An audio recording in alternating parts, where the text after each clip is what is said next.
معلم فنون قتال عجوز بيتبنى شاب وبيعلمه فنون القتال وبيحميه من أعدائه طول الوقت، وبيدمرهم لما بيحاولوا يقربوا منه أو يأذوه، وبيخليه أفضل مقاتل كاراتيه في العالم بيدمر كل اللي بيقف قدامه أو بيفكر يتحداه.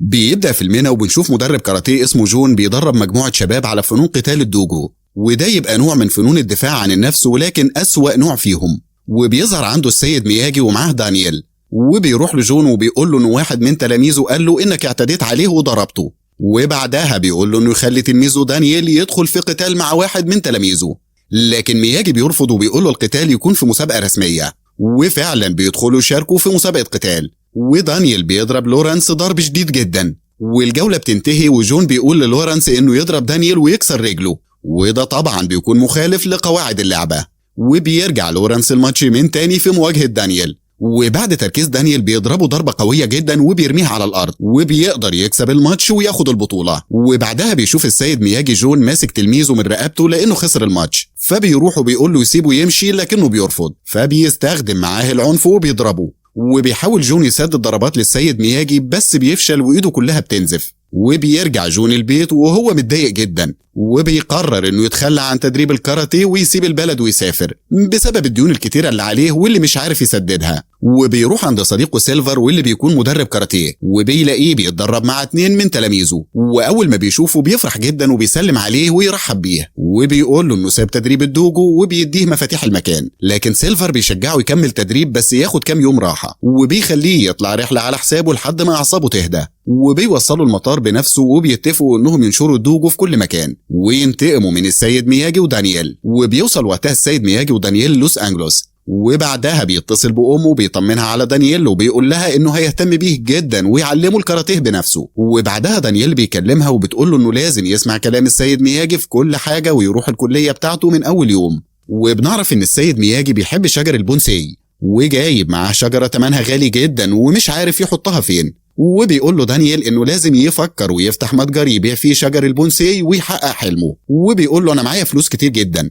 لكن السيد مياجي بيرفض وبيقول له ان الفلوس اللي معاك فلوس الكلية بتاعتك مش هينفع اخدها. وبيكلم سيلفر صديقه جون وبيقول له انه اشترى موقع كبير علشان يفتح فيه مركز تدريب الدوجو، وبيوعده انه هينتقم له من السيد مياجي وتلميذه دانيال، وهيفكر في طريقة يخلي دانيال يطلب منه انه يدربه بنفسه، وساعتها يقدر ينتقم منه بكل سهولة. وبيروح سيلفر يدور على مقاتلين كاراتيه، وبيلاقي صورة مقاتل شرير جدا موجودة في مجلة اسمه مايك، وبيقرر انه يستدعيها علشان يدربه ويدخل في مسابقة ضد دانيال ويدمره. ودانيال بيفاجئ السيد مياجي وبيديه صندوق صغير، ولما بيفتحه بيلاقي فيه عقد ايجار لمكان، ولما بيسأله ايه ده بيقول له انا اجرت لك مكان علشان تفتح فيه محل شجر البونساي، وبياخدوا لحد المحل اللي اجره، ولما بيدخلوا بيلاقوه واسع جدا ومناسب قوي لبيع الاشجار، وبيوافق مياجي انه ياخد المحل بس بشرط ان دانيال يكون شريكه بالنص، وبيوافق دانيال وبيكون مبسوط قوي. وبيوصل مايك عند سيلفر وبيتفق معاه انه ياخد 50% من ارباح شركته مقابل انه يقبل يتدرب عنده، وبيقول له سيلفر ان دينيس وسنايك هيدربوك وهيخلوك عنيف جدا في القتال. وبنشوف السيد مياجي ودانيال عند البحر بيجمعوا شجر البونساي، وبيقول له مياجي ان الشجر ده غالي جدا وثمنه آلاف الدولارات،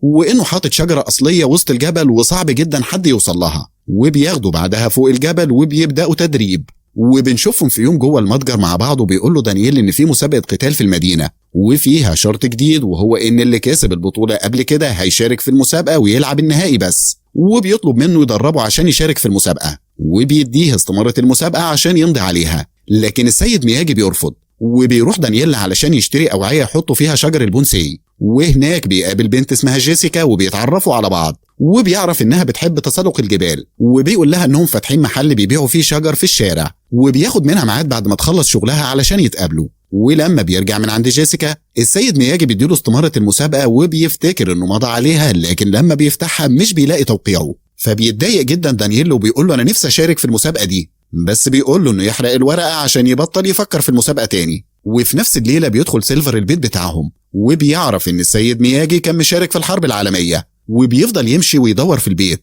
ولما بيحس بدانييل قرب منه بيستخبى بسرعة. وفي نفس الوقت بيرجع السيد مياجي البيت لانه بيكون نسي التمثال بتاعه، وبيقول له دانييل انه فكر في موضوع المسابقة وقرر انه ما يشتركش فيها، وبيطلع الاستمارة وبيحرقها قدامه. وبتقابله جيسيكا بعدها وبياخدها يعرفها على السيد مياجي، وبيكون مبسوط قوي انه شافها وبيديهم مفاتيح المحل.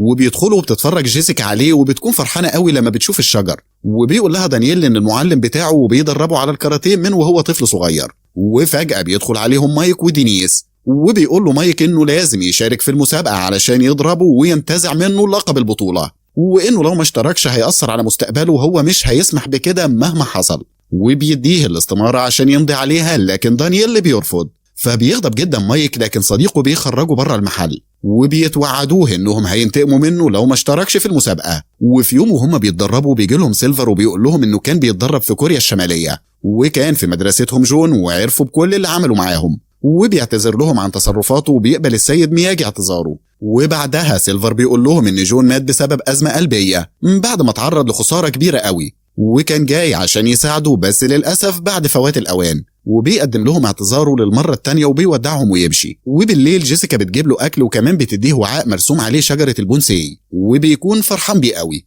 وبيديها بعدها تذكرة لنادي ليلي علشان يروحوا يحتفلوا مع بعض قبل ما تسافر وترجع لأهلها. وفجأة مايك وأصحابه بيقتحموا المكان، وبيديه الاستمارة علشان يمضي عليها ويشترك في المسابقة.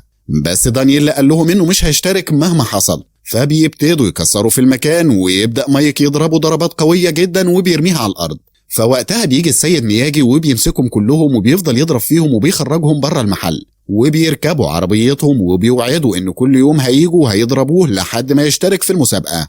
وبنشوف بعدها السيد مياجي ودانييل في العربية، وبيفضل يغني وهو مبسوط قوي. لكن دانييل بيكون متضايق جدا من اللي حصل وخايف منهم، وبيقول له انه مش عارف يتصرف ازاي لو هجموا عليه تاني. وبيرجعوا البيت وبيلاقوهم سرقوا كل الشجر من على السور. ودانييل بيغضب جدا، لكن السيد مياجي ما بيهتمش بالموضوع، وبيروح يجيب الصنارة بتاعته عشان يروح يصطاد سمك. فبيغضب دانييل بزيادة وبياخد العربية وبيقول له انه هيروح يبلغ الشرطة بالسرقة. وتاني يوم دانييل بياخد جيسيكا وبيروحوا علشان يجيب شجرة البونسي اللي زرعها السيد مياجي وسط الصخور، وبيقول لها ان تمنها غالي جدا وهيجيبها عشان يبيعها ويجددوا المحل اللي اتدمر. وبيوصلوا للمكان اللي موجودة فيه الشجرة، وبتكون جوه منحدر عميق جدا، وبيقدروا يعرفوا مكان الشجرة بالظبط. وبيربطوا هما الاتنين نفسهم بالحبال، وبينزلوا من فوق الجبل علشان يجيبوا الشجرة. وبيفضلوا هما الاتنين ينزلوا من فوق الجبل واحدة واحدة لحد ما بيوصلوا للشجرة. ودانييل بيطلع الفاس اللي معاه ويحفر حواليها علشان يشيلها من مكانها وياخدها معاه، لكن الشجرة للأسف بتقع من ايده. وبينزلوا هما الاتنين بسرعة قبل ما المية تاخدها وتختفي في البحر. وفعلا بيقدروا ينقذوا الشجرة وبيحطوها جوه كيس كبير، لكن بيتفاجئوا ان الحبال بتتسحب من فوق. واللي بيسحبوا الحبال هم مايك واصحابه، وبيترجوهم ينزلوا الحبال. فبيوافقوا، لكن بشرط انه يمضي استمارة الاشتراك في المسابقة وهيرمي لهم الحبال علشان يطلعوا. وفعلا بيضطر دانييل انه يمضي على استمارة المسابقة، وبيديهم الحبال وبيطلعوا لحد فوق وبيسحبوهم. لكن مايك بياخد منه الشجرة وبيكسرها، وبيضايق جدا دانييل لان الشجرة غالية جدا ومش ممكن يعوضها. وبيرجع دانييل بالشجرة للسيد مياجي وبيقول له انها اتكسرت. فبيلزقوها هما الاتنين بسرعة وبيحطوها جوه كيس، ودانييل بيعتذر له، لكن السيد مياجي بيقول له ان مفيش اي مشكله وانه هيقدر يرجع الشجره زي الاول. وبيعرف دانييل ان مياجي باع العربيه علشان يجدد المحل من تاني، وبيزعل قوي. وبيقول له انه مضى على استماره الاشتراك في البطوله وعاوز يدربه، لكن السيد مياجي بيقول له انا ادربك في كل وقت، لكن مش هينفع ادربك للمسابقه. وبعدها بنشوفه بيجري هو وجيسيكا، وبيقابلوا في طريقهم سيلفر راكب عربيته، وبيقول له انه مضى على استماره المسابقه وهيشارك فيها، لكن المعلم مياجي رفض يدربه. فبيقول له انا هساعدك وهديك كتاب تتعلم منه لوحدك، وبيسيبه ويمشي. وبنشوف دانييل بيتدرب على الركلات وبيهجم عليه مايك، وبيفضلوا يضربوا في بعض. وفجأة بيظهر سيلفر وبيمسك مايك وبيضربه، وبيقول له انه ما يرجعش هنا تاني، ولو شافه في اي مكان هيضربه. وطبعا بيكونوا متفقين مع بعض في كل حاجة بيعملوها. وبيبدأ سيلفر انه يدرب دانييل على الركل بسرعة، وبعدها بيقول له انه مستعد يدربه من غير اي مقابل، ويقدر يروح له في اي وقت وهو عاوزه، وهيكون مبسوط جدا. وبيشكره دانييل لانه هيساعده ويدربه بنفسه. وبعدها بيروح للسيد مياجي وبيقول له انه عاوز يدربه على الركل. فبيدخل المحل ويطلع ومعاه المكنسة، وبيعلمه ازاي يكنس. فبيغضب جدا وبيفتكر انه بيستهزأ بيه، وبيركب العربية بتاعته ويمشي. وبعدها بيروح دانييل عند سيلفر وبيطلب منه يدربه، وطبعا سيلفر بيكون فرحان جدا لان خطته ماشية زي ما هو عاوز بالظبط. وبيبدأ يدربه وبيقول له كلام علشان يحفظه. وطبعا بيدربه تدريبات صعبة جدا بتكون عكس اللي محتاجها في البطولة، ومخالفة لكل قوانين المسابقة، علشان يخسر المسابقة وبكده يكون انتقم منه زي ما وعد صديقه جون. وبسبب التدريب رجليه بتتجرح وبتنزف، وبيروح البيت وهو مش قادر يمشي. وبيشوفه السيد مياجي وبيروح يوديله طبق فيه مية ومادة بتقدر تعالج الجروح بسرعة، لكن ما بيكونش عارف ايه اللي حصل. وما بيرضاش دانييل يقوله على حاجة. وتاني يوم بيروح سيلفر علشان يدربه وبيعلمه ازاي يضرب في الوش وفي الصدر، وطبعا كلها ضربات مخالفة لقوانين المسابقة. وبيقول له انه لازم يتدرب على الآلة الخشبية، فبيقول له دانييل انها صعبة جدا وايديه هتتجرح وتتدمر. سيلفر بيعمل نفسه متضايق منه وبيسيبه ويمشي. وقتها ما بيلقاش دانييل حل غير انه يتدرب عليها، وبيفضل يضرب فيها بكل قوته لحد ايديه ما بتنزف. وبيرجع البيت بالليل وهو بيتألم، وبيروح له مياجي علشان يتكلم معاه، فبيفتح الباب وبيكلمه بكل عصبية وغضب وبطريقة وحشة جدا، وبيقفل الباب في وشه. وبيحس وقتها انه اتغير وبقى انسان شرير. وبيعرف وقتها مياجي ان في حاجة غلط بتحصل هو مش عارفها. وبيستمر دانييل يروح لسيلفر وبيدربه، وبيجي الوقت اللي بيقول له انه لازم يضرب الخصم بتاعه في الانف عشان يدمره. فبيقول له دانييل انه لو ضرب الخصم في الانف هيطرد من البطولة وهيخسرها، لكن بيقول له مش هيحصل اي حاجة ومش هتطرد. وبيقول له انه لازم يتعامل بعنف مع الخصم. وبنشوفه هو وجيسيكا بيرقصوا في النادي الليلي، وهناك بيتخانق مع واحد وبيضربه في وشه وبيدمره، وبيخرج بسرعة من المكان ويهرب ومعاه سيلفر اللي بيكون بيشجعه على كده. وبعدها بيروح دانييل عند جيسيكا البيت وبيعتذر لها عن اللي حصل منه في النادي، وبيقول لها انه خسر كل حاجة وبقى انسان بيغضب بسرعة، وكمان خسر السيد مياجي بسبب تصرفاته السيئة في آخر فترة ومش عارف يعمل ايه. فبتقول له جيسيكا انه لازم يصلح كل حاجة بسرعة، ويروح ويعتذر للسيد مياجي ويقول له على كل حاجة حصلت معاه. وفي البداية بيكون دانييل رافض انه يروح للسيد مياجي ويقول له لانه هيتضايق جدا منه، لكن جيسيكا بتشجعه وبيمشي من عندها علشان يروح ويعتذر له. وفعلا بيرجع للسيد مياجي وبيعتذر له عن كل حاجة عملها، وبيقول له انه كان غلطان لما ما سمعش كلامه وعمل كل حاجة عكس اللي كان بيقولها له واتعلمها منه. لكن مياجي بيكون لطيف جدا معاه وبيسامحه بسرعة، وبيقول له انه المهم يصلح غلطاته بنفسه لانه هو الوحيد المسؤول عنها. فبيقول له دانييل انه هيروح لسيلفر ويعتذر له انه مش هيقدر يشارك في المسابقة ويشكره انه ساعده في التدريب.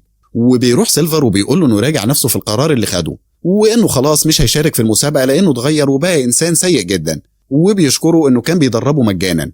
لكن سيلفر بيقول له انت لازم تشارك في المسابقة وبيحاول يقنعه، لكن دانييل بيرفض. وفجأة بيخرج مايك من عنده وبيتفاجئ بوجوده، وبيعرف ان هما الاتنين مع بعض وكانوا عاملين خطة علشان يخلوه يشارك في المسابقة. وكمان بيتفاجئ بوجود جون اللي كان قال لهم قبل كده انه مات، وبيفضلوا كلهم يستهزئوا بيه ويضحكوا عليه. ومايك بيفضل يضرب فيه ضربات قوية جدا، وفجأة بيوصل السيد مياجي وبيضرب مايك ضربة قوية جدا وبيرميه على الأرض، وبيتحداه جون فبيمسكه ويضربه ويكسر له ظهره ويرميه على الأرض وما بيقدرش يقوم تاني. وأخيرا بيهجم عليه سيلفر وبيفضلوا يسددوا ضربات قوية لبعض، لكن مياجي بيكون قوي جدا وبيقدر يخلص عليه بكل سهولة، وبيسيبه وبياخد دانييل ويمشي.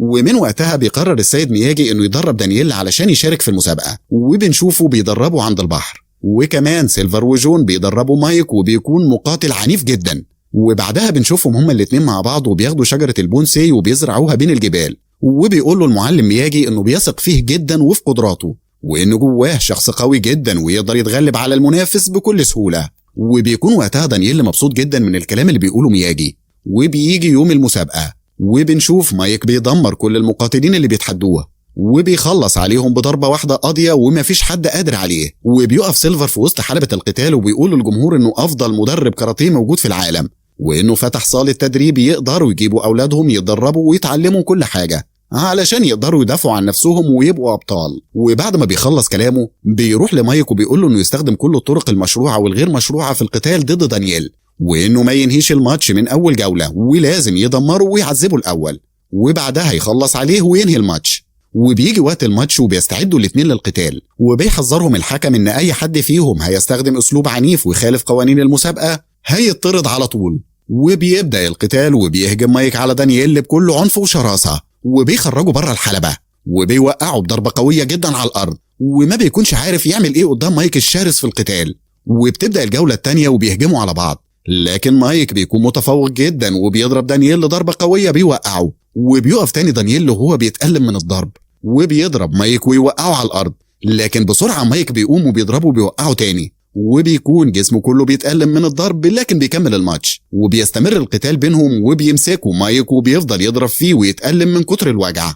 وبيروح للسيد مياجي وبيقول له انه خايف جدا من مايك وانه هينسحب من الماتش، فبيقول له مياجي انه مش ممكن يخسر البطولة ولازم يهاجم بكل قوته لانه قوي جدا وجواه بطل هيقدر يفوز على مايك، وبيشجعه انه يكمل الماتش. وبيقوم دانييل تاني وكله غضب وبيشوف مايك وهو بيستهزأ بيه وبيشتمه، وبيدي التحية للسيد مياجي، وبتبدأ الجولة الأخيرة وبيستخدم الأسلوب اللي اتعلمه من مياجي، وبيضرب مايك ضربة قوية جدا بيوقعه على الأرض وبيكسب الماتش وبيفوز بالبطولة للمرة التانية، وبيكون فرحان أوي ومبسوط إنه قدر يحقق حلمه ويشارك في المنافسة ويكسب البطولة من جديد.